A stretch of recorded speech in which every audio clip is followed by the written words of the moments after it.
नमस्कार, इस समाचार बुलेटिन में आप सभी का स्वागत है। मैं हूं निखिल सिंह और आइए सबसे पहले देखते हैं क्या है इस घंटे की हेडलाइंस।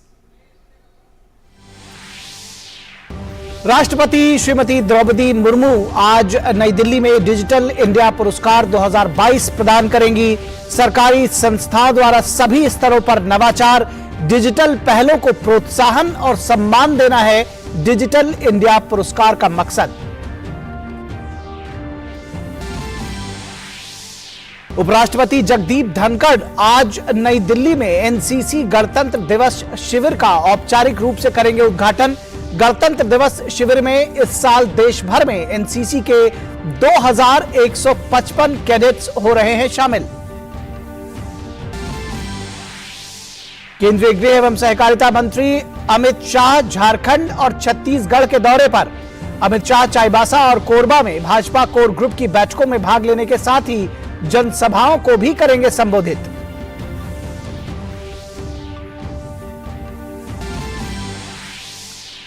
उत्तर भारत में शीतलहर और कोहरे का प्रकोप जारी। पहाड़ों पर बर्फबारी की वजह से ठिठुर रहे हैं मैदानी इलाके। सामान्य जनजीवन हुआ अस्त व्यस्त। घने कोहरे ने थामी वाहनों और रेलगाड़ियों की रफ्तार।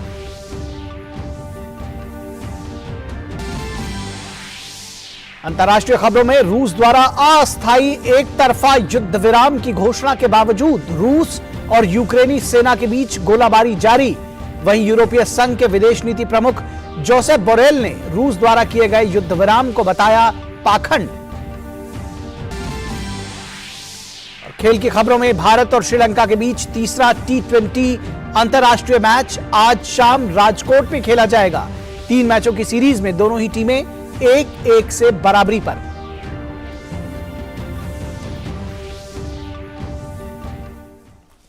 और आइए खबरों को अब विस्तार से देखते हैं।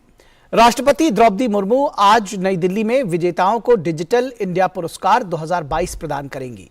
सरकार ने डिजिटल रूप से सशक्त समाज और ज्ञान आधारित अर्थव्यवस्था में परिवर्तन करने के लिए डिजिटल इंडिया कार्यक्रम की कल्पना की है। डिजिटल इंडिया पुरस्कार सरकारी संस्थाओं द्वारा सभी स्तरों पर नवाचार, डिजिटल पहलों को प्रोत्साहन देना और सम्मानित करना है। DIA 2022 का उद्देश्य डिजिटल इंडिया विजन को पूरा करना है। पुरस्कार समारोह में इलेक्ट्रॉनिक्स और सूचना प्रौद्योगिकी, संचार और रेल मंत्री अश्विनी वैष्णव भी मौजूद रहेंगे।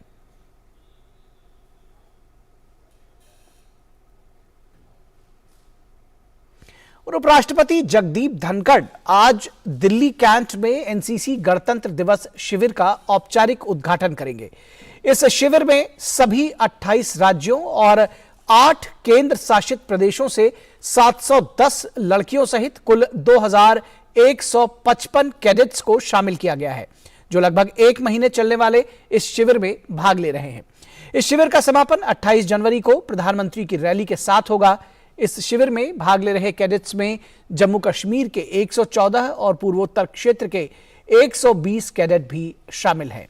गणतंत्र दिवस शिविर का उद्देश्य राष्ट्रीय राजधानी में गणतंत्र दिवस की रन अप में होने वाले महत्वपूर्ण आयोजनों के माध्यम से देश की समृद्ध संस्कृति और परंपराओं को उजागर करना है। इसके अलावा इसका उद्देश्य कैडेट्स के व्यक्तित्व कौशल में वृद्धि करना और उनकी मूल्य प्रणाली को मजबूत बनाना भी है। और दिल्ली में चल रहे एनसीसी के गणतंत्र दिवस शिविर में मनमोहक कलाकृतियों के साथ एक संदेश दिया जा रहा है। 17 निदेशालयों के एनसीसी कैडेट्स ने अलग अलग थीम पर फ्लैग एरिया तैयार किया है। कैसा है ये फ्लैग एरिया, इसका जायजा लिया हमारे संवाददाता गिरीश निशाना ने।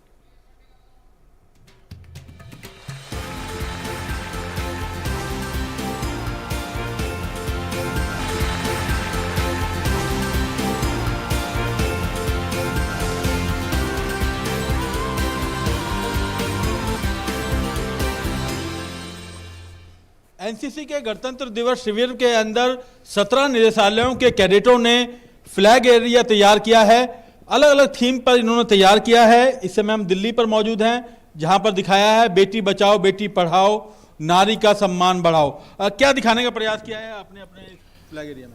इसमें हम दिखाना चाह रहे हैं कि दिल्ली गवर्नमेंट और सेंट्रल गवर्नमेंट एक लड़की को बचपन से लेके एक स्ट्रांग बनने तक, एक स्ट्रांग वुमेन बनने तक कैसे सपोर्ट कर रही है विद डिफरेंट स्कीम्स, जैसे कि इसमें हमने दिखाया प्रधानमंत्री मातृ वंदना योजना। में गुजरात, दादरा, नागर हवेली, दमन व दीप निदेशालय का भी यहाँ पर देखा जा सकता है फ्लैग एरिया।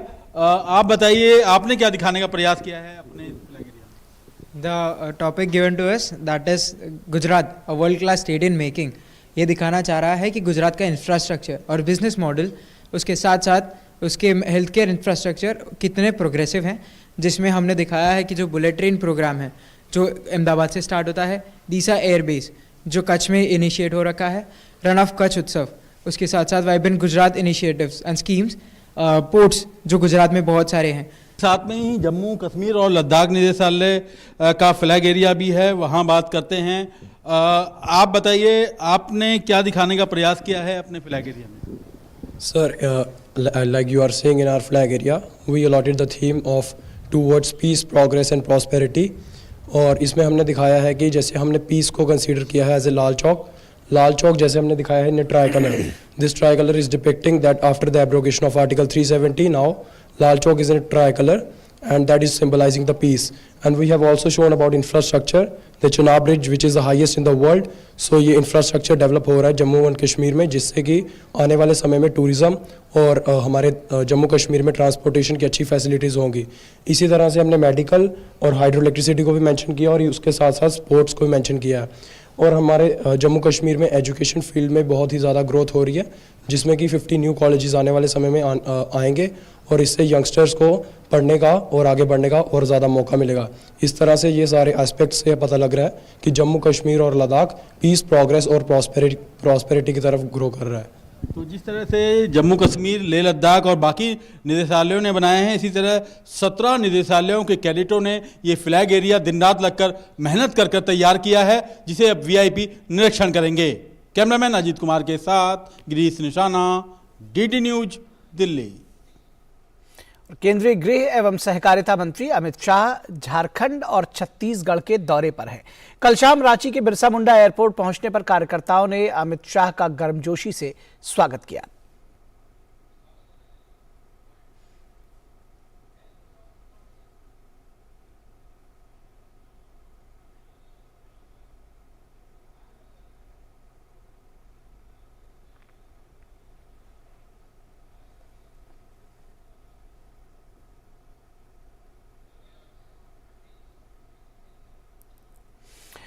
अमित शाह आज सबसे पहले झारखंड के चाईबासा में भाजपा कोर ग्रुप की बैठक पे भाग लेंगे। इसके बाद चाईबासा के टाटा कॉलेज मैदान में गृह मंत्री अमित शाह एक जनसभा को संबोधित करेंगे। केंद्रीय गृह मंत्री अमित शाह के चाईबासा के टाटा कॉलेज मैदान में होने वाली विजय संकल्प महारैली की सभी प्रशासनिक तैयारियां पूरी कर ली गई हैं। जिले के उपायुक्त अनन्य मित्तल और पुलिस अधीक्षक आशुतोष शेखर ने वरीय पदाधिकारियों के साथ टाटा कॉलेज मैदान में बन रहे पंडाल, हेलीपैड तथा अन्य तैयारियों का जायजा लिया। उन्होंने कहा कि गृह मंत्री के कार्यक्रम को देखते हुए 250 मजिस्ट्रेट को यहाँ प्रतिनियुक्त किया गया है। सभी चीज़ों को देखते हुए हम लोगों ने यहाँ पर पुलिस और मजिस्ट्रेट्स की ज्वाइंट ब्रीफिंग करी। लगभग हम लोगों के पास 250 मजिस्ट्रेट्स यहाँ पर प्रतिनियुक्त किए जा रहे हैं। 2 स्थलों पर उनका प्रोग्राम है जो कि आसपास ही है। पार्किंग और ट्रैफिक को लेकर भी विशेष इंतजाम किए गए हैं। पूरे कार्यक्रम के लिए रूट चार्ट बनाया गया है। उन्होंने बताया कि सभा स्थल में पुरुष और महिला की एंट्री अलग अलग होगी। सभी लोगों से सुरक्षा प्रोटोकॉल का पालन करने की अपील की जा रही है। सभा स्थल के भी एंट्री गेट और एग्जिट के लिए हम लोगों ने अलग अलग रखा है और साथ ही साथ पुरुष और महिलाओं के लिए हम लोगों ने एंट्री और एग्जिट अलग अलग रखा है। इसके अलावा जितने भी हमारे डिग्निटरीज हैं उन लोगों के लिए एंट्री एग्जिट अलग है। श्री शाह के दौरे को देखते हुए चाईबासा शहर और मुख्य मार्गों में सुरक्षा की अति विशिष्ट व्यवस्था रहेगी। बड़ी संख्या में सुरक्षा बलों को लगाया गया है। पुलिस अधीक्षक आशुतोष शेखर ने बताया कि नक्सल प्रभावित क्षेत्र होने के कारण सुरक्षा व्यवस्था पर विशेष ध्यान दिया जा रहा है। ये और नक्सल प्रभावित क्षेत्र है। लोगों ने कार्यक्रम स्थल एवं आसपास की सिक्योरिटी के लिए 25 कंपनी स्थानीय जैप की और डिस्ट्रिक्ट की। श्री शाह यहाँ भाजपा के लोकसभा कोर कमेटी के साथ बैठक भी करेंगे। अमित शाह की इस यात्रा को सफल बनाने के लिए भारतीय जनता पार्टी के कई बड़े नेता यहाँ कई दिनों से कैंप किए हुए हैं। जनता का जन समर्थन इस कार्यक्रम के प्रति बहुत ही अपार ढंग से देखा जा रहा है और इस कार्यक्रम में को हम कह सकते हैं जनता का कार्यक्रम है। पार्टी की ओर से 1.5 लाख से ज्यादा लोगों के इस कार्यक्रम में शामिल होने का दावा किया जा रहा है। पश्चिमी सिंहभूम के अलावा सरायकेला खरसावां और पूर्वी सिंहभूम जिले से भी पार्टी के कार्यकर्ता और समर्थक इस कार्यक्रम में हिस्सा लेंगे। केंद्रीय गृह मंत्री अमित शाह की चाईबासा में विजय संकल्प महारैली की सारी प्रशासनिक तैयारियां पूरी कर ली गई है। नक्सल प्रभावित इलाके होने के नाते यहां पर 250 से अधिक मजिस्ट्रेट की तैनाती की गई और साथ ही साथ चप्पे चप्पे पर पुलिस बल को लगाया गया है। अपने सहयोगी राज बनोरन और दिलीप बनर्जी के साथ मैं दिवाकर कुमार, दूरदर्शन समाचार, चाईबासा। और झारखंड के बाद केंद्रीय गृह मंत्री आज दोपहर छत्तीसगढ़ के लिए रवाना हो जाएंगे। अमित शाह कोरबा के माता सर्वमंगला मंदिर में दर्शन और पूजन करेंगे। गृह मंत्री कोरबा के ही इंदिरा स्टेडियम में एक जनसभा को भी संबोधित करेंगे। शाम को अमित शाह कोरबा में भाजपा कोर ग्रुप की बैठक में भाग लेंगे। और उत्तराखंड के जोशीमठ शहर में भूस्खलन के बाद बचाव अभियान जोरों पर है। प्रभावित लोगों को अन्य स्थानों पर भेजा जा रहा है। जोशीमठ में भू धंसाव को लेकर मुख्यमंत्री पुष्कर सिंह धामी ने कल देर रात देहरादून में उच्च स्तरीय बैठक की। किसी भी हालात से निपटने के लिए एसडीआरएफ, एनडीआरएफ और पुलिस बल को अलर्ट पर रखा गया है। मुख्यमंत्री आज जोशीमठ जाकर हालात का जायजा भी लेंगे।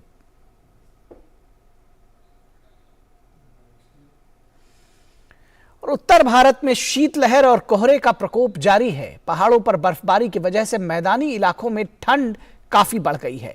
दिल्ली एनसीआर में आज सुबह घने कोहरे की चादर दिखाई दी।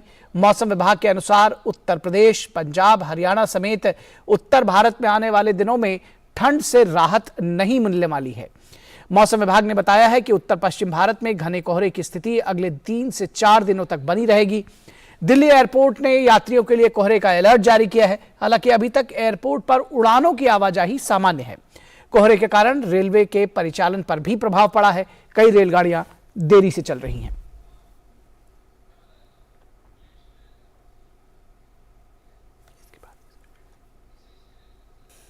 और हमारे संवाददाता उर्मिलेश भट्ट हमारे साथ बने हुए हैं इस पूरी खबर पर बातचीत करने के लिए। सर्दी का सितम किस तरह से लोगों को परेशान कर रहा है, इस पर बात करेंगे। हमारे साथ उर्मिलेश भट्ट बने हुए हैं। उर्मिलेश, सबसे पहले तो ताज़ा अपडेट्स दें, क्या कुछ कहना है मौसम विभाग का? आज सर्दी का क्या अनुमान है और आने वाले दिनों में क्या शीतलहर से और इस कपकपाती हुई ठंड से कुछ निजात मिलने की उम्मीद है या अभी यही मौसम जारी रहेगा?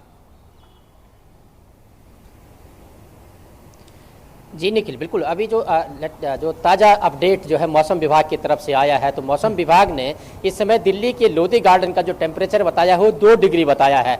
इससे अनुमान लगाया जा सकता है कि निश्चित तौर से दिल्ली में जो तापमान है वो कहीं ना कहीं जो है कड़ाके की ठंड पड़ रही है। और सबसे बड़ी बात यह है निखिल की राजधानी दिल्ली में तमाम जो दूरस्थ इलाके हैं वहाँ से जो है लोग यहाँ पर काम करने आते हैं। और सुबह सुबह जितनी जो है ठंड यहाँ पर जो पड़ रही है, कड़ाके की ठंड, तो कहीं ना कहीं उन लोगों को एक मुसीबत का सामना करना पड़ रहा है ठंड के साथ साथ।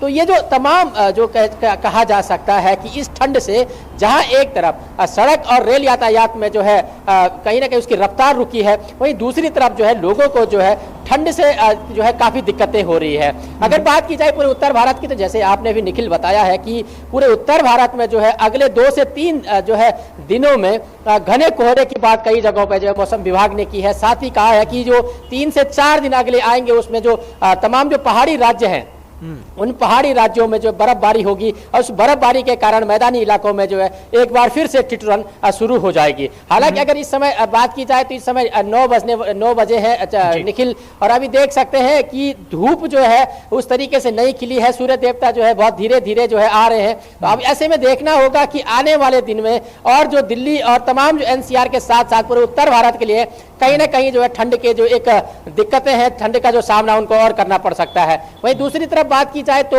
कृषि वैज्ञानिकों का, जैसे कि हमने सुबह भी बताया था कि कृषि वैज्ञानिकों का कहना है कि जो उनकी रबी की फसल में खासकर गेहूं को तो शीतलहर से बहुत ज्यादा नुकसान नहीं होगा, लेकिन जो तमाम जो मटर, चना और उसके अलावा जो मसूर की फसलें हैं उनको कहीं ना कहीं इससे दिक्कतें होंगी। साथ ही जो मछली पालक है, मधुमक्खी पालक है और मछली के अलावा जो है कह सकते हैं कि मवेशी जो तमाम पशुपालक हैं किसान, उनको कहीं ना कहीं अपने जो मधुमक्खी मवेशियों को और मछलियों को इस ठंड से, शीतलहर से बचाने की जरूरत है निखिल।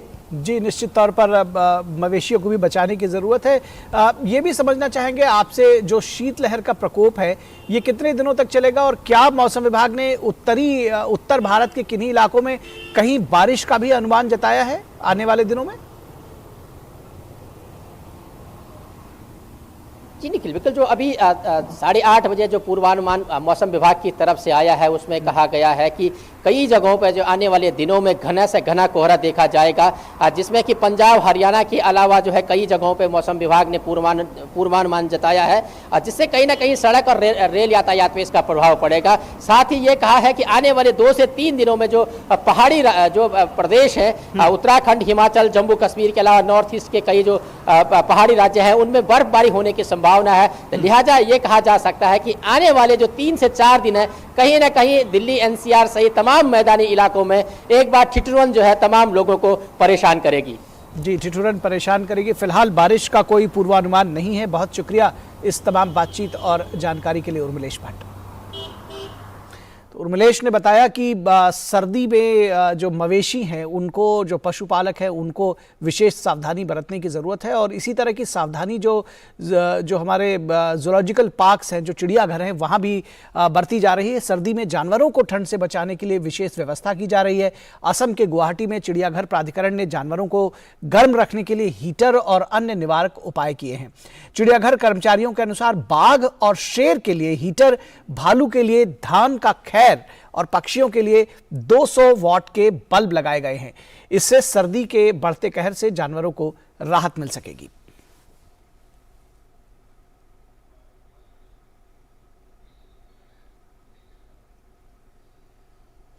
और उत्तर प्रदेश में शीतलहर और ठंड के प्रकोप से जहां एक तरफ जनजीवन अस्त व्यस्त है, वहीं कड़कती ठंड में बेसहारा और गरीबों के लिए उत्तर प्रदेश सरकार ने विशेष व्यवस्था की है।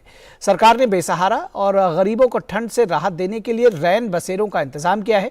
इन रैन बसेरों में रजाई गद्दों के साथ साथ अलाव की व्यवस्था की गई है ताकि लोग इस शीतलहर में ठंड से बचाव कर सकें। इसके साथ ही योगी सरकार के निर्देश पर रात में नगर निगम के आला अधिकारी इन रैन बसेरों का निरीक्षण कर गरीबों और बेसहारा लोगों का हालचाल लेते रहे हैं।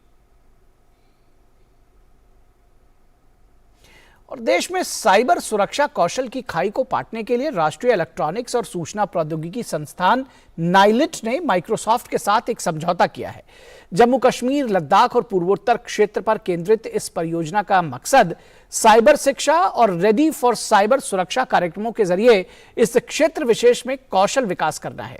हमारे संवाददाता विशाल बेरिस्टो ने इस समझौते के बारे में नाइलिट के महानिदेशक से विशेष बातचीत की। नाइलिट ने माइक्रोसॉफ्ट के साथ एक एग्रीमेंट किया है जिसके तहत खास तौर से नॉर्थ ईस्टर्न रीजन और जम्मू कश्मीर, लद्दाख में ऐसे योद्धा तैयार किए जाएंगे जो साइबर सिक्योरिटी में जिनको महारत हासिल होगी। और मेरे साथ है नाइलिट के महानिदेशक, आइए हम उनसे बात करते हैं और जानते हैं इस प्रोजेक्ट के बारे में। नाइलिट की जो प्रेजेंस है ऑलरेडी नॉर्थ ईस्ट के अंदर काफ़ी पहले से है। अब माइक्रोसॉफ्ट के साथ हाथ मिलाकर एक स्पेशल फोर्स हम तैयार करने जा रहे हैं जिनको आप आगे रोजगार भी देंगे। ये कितनी बड़ी खुशखबरी की बात है, खासतौर से यंग टैलेंट के लिए। भारत एक डिजिटल $1 ट्रिलियन डिजिटल इकॉनमी बनने की तरफ अग्रसर है, तो ऐसे देश में इस तरह की इकोनॉमी को सस्टेन करने के लिए साइबर सिक्योरिटी एक बहुत बड़ा चैलेंज होने वाला है। और इसलिए आवश्यकता है कि देश में हम ऐसे साइबर सिक्योरिटी योद्धा तैयार करें जो मेट्रो सिटीज़ में ही नहीं, देश के रूरल और कम विकसित क्षेत्रों में भी काम कर सके। आपने कहा कि cyber security need of the hour है, तो ये जो प्रोग्राम है, सर्टिफिकेट कोर्स है, इसके बारे में कुछ बताइए। और ख़ास तौर से नॉर्थ ईस्टर्न रीजन और जम्मू कश्मीर, लद्दाख हमारा फोकस रहेगा। देखिए, अब हम नाइलिट के 30 केंद्रों में हम इस प्रोग्राम को कर रहे हैं। इसमें 2 तरह के कार्यक्रम हैं। एक साइबर शिक्षा है जो कि 400 घंटे का है प्रोग्राम, जो कि इंजीनियरिंग कॉलेज में पढ़ने वाली लड़कियों के लिए है। इस 400 घंटे के प्रोग्राम को नाइलिट के 25 केंद्रों में हमारे जो ट्रेनर्स हैं उनके द्वारा इसको दिया जाएगा और उसके बाद से माइक्रोसॉफ्ट नाइलिट का एक जॉइंट सर्टिफिकेशन होगा। इन स्टूडेंट्स को माइक्रोसॉफ्ट अपने यहाँ इंटर्नशिप अपॉर्चुनिटीज़ भी प्रोवाइड करेगा और उसके बाद ये जो छात्राएँ हैं ये बिल्कुल रेडी होंगे इंडस्ट्री में जॉब करने के लिए, तो इनके 100% एम्प्लॉयमेंट की संभावना बढ़ती है इस प्रोग्राम के बाद। दूसरा जो 120 घंटे का कार्यक्रम है जो रेडी फॉर सिक्योरिटी है, वो ऑनलाइन इंस्ट्रक्टर लेड प्रोग्राम है, जिसकी में हैंड होल्डिंग और प्रैक्टिकल डाउट क्लियरेंस भी नाइलेट सेंटर्स में हम स्टूडेंट्स का करेंगे, और वो स्टूडेंट्स को भी इंटर्नशिप अपॉर्चुनिटी माइक्रोसॉफ्ट और नाइलेट दोनों प्रोवाइड करेंगे। और ये 3,500 बच्चे बिल्कुल रेडी होंगे जॉब के लिए, और ऐसी उम्मीद की जा रही है कि इसमें से कम 1,000 लोगों का प्लेसमेंट तो इमीडिएटली होगा। बहुत अच्छी खबर नए साल में, साल की शुरुआत में मिल गई है, तो फिर इंतजार किस बात का है। जितने भी युवा हमारे इस प्रोग्राम को देख रहे हैं वो तैयार हो जाइए, न सिर्फ देश की सेवा के लिए बल्कि देश के विकास में योगदान करने के लिए। कैमरामैन किशन के साथ मैं विशाल बरिस्टू, डीडी न्यूज दिल्ली। और यहां रुकेंगे एक छोटे से ब्रेक के लिए, कहीं मत जाइएगा, जल्द हाजिर होंगे। हमारा डेजर्ट आ गया पर हमारी चैंपियन नहीं आई अब तक। बिल भरने के पहले तो आएगी ना। सो गर्ल्स, क्या हो रहा है? बिल हो रहा है। चल अपना कार्ड दे। पिन दे।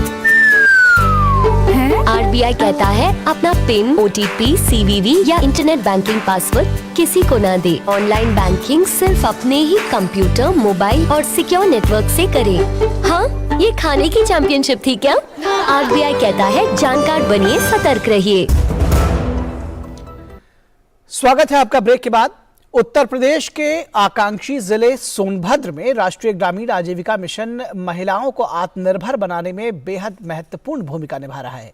आंगनबाड़ी केंद्रों को पुष्टाहार की आपूर्ति करने वाली निर्माण इकाई से जुड़कर न केवल महिलाएं आत्मनिर्भर बन रही हैं, बल्कि अच्छी खासी कमाई भी हो रही है उनकी। देखिए जमीनी हकीकत से जुड़ी हमारी ये विशेष रिपोर्ट।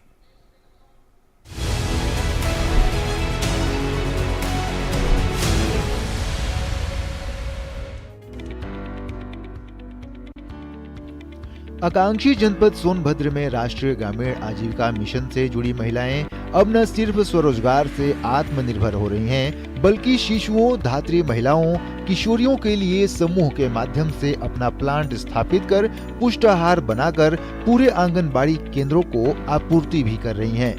जिले के कला गांव में स्थापित पुष्टाहार निर्माण इकाई को संचालित कर रही ऑपरेटर प्रियंका के मुताबिक इस यूनिट में 2 शिफ्ट में महिलाएं 6 तरह के पुष्टाहार बनाकर आंगनबाड़ी केंद्रों को आपूर्ति की जा रही है। प्रियंका ने यह भी बताया कि पूरी तरह से ऑटोमेटिक इन मशीनों में गुणवत्ता का पूरा ध्यान रखते हुए उत्पादन किया जा रहा है, जो बच्चों से लेकर धात्री महिलाओं और किशोरियों के उपयोग में आती हैं। सर, यहाँ पे हम लोग पुष्टाहार बनाते हैं और यहाँ पे जो कुपोषित बच्चे हैं उन लोगों के लिए रेसिपी, मतलब 6 महीने से लेकर 6 वर्ष के तक के बच्चों का और गर्भवती, धात्री, किशोरी, इन लोगों के लिए हम लोग यहाँ पे रेसिपी बनाते हैं सर। अभी हम लोग 20 महिला काम कर रहे हैं सर, 2 शिफ्ट में। सुबह वाली शिफ्ट में 10 महिला और शाम वाली शिफ्ट में 10 महिलाएं हैं जो काम कर रही हैं यहाँ पे। और हमारे यहाँ 5-6 तरह का रेसिपी बनाया जा रहा है सर। राष्ट्रीय ग्रामीण आजीविका मिशन के जिला प्रबंधक के मुताबिक सरकार की मंशा के अनुरूप समुचित बाल विकास योजना के तहत पोषण उत्पादों का उत्पादन और आपूर्ति का काम शुरू किया गया है, जो पूरी तरह से समूह की महिलाओं द्वारा संचालित है।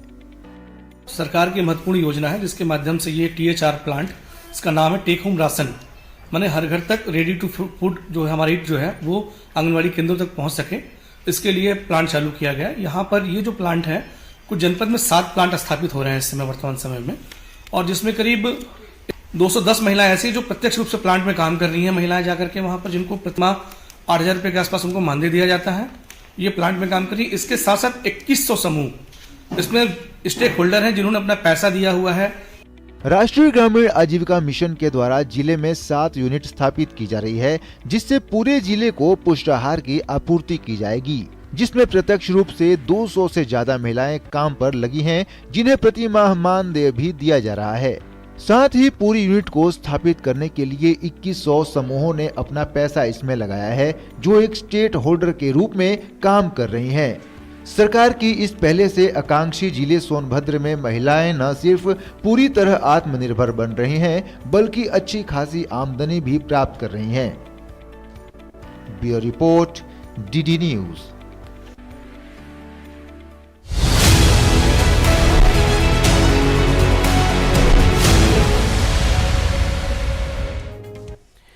परीक्षा पे चर्चा कार्यक्रम का छठा संस्करण दिल्ली के ताल कटोरा स्टेडियम में आयोजित होगा। डीडी न्यूज प्रधानमंत्री के कार्यक्रम की लोकप्रियता को लेकर छात्रों की राय आप तक पहुंचा रहा है। ऐसी ही एक छात्रा है सोनभद्र जिले की रेणुकूट की रहने वाली वर्तिका मौर्य। आइए देखते हैं क्या कहना है वर्तिका का। मेरा नाम वर्तिका मौर्य है। मैं Nirmala convent high school Renukoot Sonbhadra Uttar Pradesh class 12th की स्टूडेंट हूँ।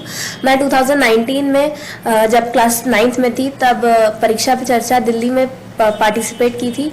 सर वहाँ से लौटने के बाद जो मुझे सीखने को मिला वो ये था कि मेरा सेल्फ कॉन्फिडेंस बहुत हाई हुआ और क्लास 12th में मैं आज बहुत मोटिवेटेड फील करती हूँ। जब मैं वहाँ गई थी तो वहाँ पे अपने आसपास के लोगों से मैंने बहुत कुछ सीखा और मेरा सेल्फ मोटिवेशन बहुत हाई हुआ। मैंने एग्ज़ाम को लेकर स्ट्रेस लेना छोड़ दिया। मैं ये कहना चाहूँगी कि परीक्षा में मतलब जो एग्ज़ाम होता है उसमें स्ट्रेस नहीं लेना चाहिए, ये मुझे सीखने को मिला। और स्ट्रेस नहीं लेना चाहिए, स्ट्रेस फ्री होके एकदम शांत दिमाग से एग्ज़ाम देना चाहिए, क्योंकि एग्ज़ाम आने पे हम लोग बहुत ज़्यादा स्ट्रेस लेने लगते हैं, बहुत टेंशन लेने लगते हैं, लेकिन वो नहीं होना चाहिए। एकदम शांत दिमाग से देना चाहिए और अपने आप को कूल डाउन करके देना चाहिए। 3 साल पहले परीक्षा की चर्चा के बाद लौटने के बाद काफ़ी इम्प्रूवमेंट हुआ है। इस मुद्दे को लेकर के काफ़ी जो है इम्प्रूवमेंट हुआ। अब ये किसी भी एग्जामिनेशन या किसी भी नई चीज़ को पूरे कॉन्फिडेंट के साथ फेस करती है।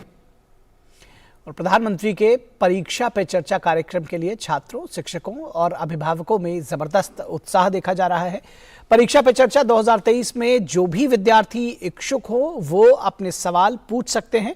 आप अपने सवाल ddnews.ppc@gmail.com एक बार फिर से सुनिए, ddnews.ppc@gmail.com पर 10 जनवरी तक भेज सकते हैं। इनमें से कुछ चुनिंदा सवालों को तालकटोरा स्टेडियम में 27 जनवरी को होने वाले मुख्य कार्यक्रम के दौरान शामिल किया जा सकता है। आपके सवाल HD फॉर्मेट में होने चाहिए। और अमेरिका ने यूक्रेन को लगभग $3 अरब की सैन्य सहायता देने की घोषणा की है। व्हाइट हाउस ने कहा है कि यूक्रेन को दी जाने वाली अब तक की यह सबसे बड़ी सहायता है। व्हाइट हाउस की प्रेस सचिव कैराइन जियापियरे ने कहा है कि इस सहायता पैकेज में थल सेना के युद्धक विमान ब्रैडली, बारूदी सुरंग रोधक और अन्य सैन्य वाहन तथा स्वचालित हॉवित्जर तोपों के शामिल होने की संभावना है। इससे पहले अमेरिका और जर्मनी ने यूक्रेन को ब्रैडली और मॉडर्स बख्तरबंद सैन्य वाहन देने की घोषणा की थी। जर्मनी ने कहा कि वो कुछ सप्ताह में लगभग 40 मॉडर्न बख्तरबंद वाहन यूक्रेन भेज देगा। रूस के साथ ही संघर्ष में यूक्रेन लंबे समय से भारी हथियारों की मांग करता रहा है। और भारत और श्रीलंका के बीच T20 सीरीज का तीसरा और निर्णायक मुकाबला आज राजकोट में खेला जाएगा। इस सीरीज में दोनों टीमें 1-1 की बराबरी पर हैं। अब तीसरे मुकाबले में दोनों टीमों की कोशिश जीत के साथ सीरीज अपने नाम करने की होगी। मैच आज शाम खेला जाएगा। तो इस समाचार बुलेटिन में बस इतना ही। हमारी पूरी टीम को दीजिए इजाजत। नमस्कार।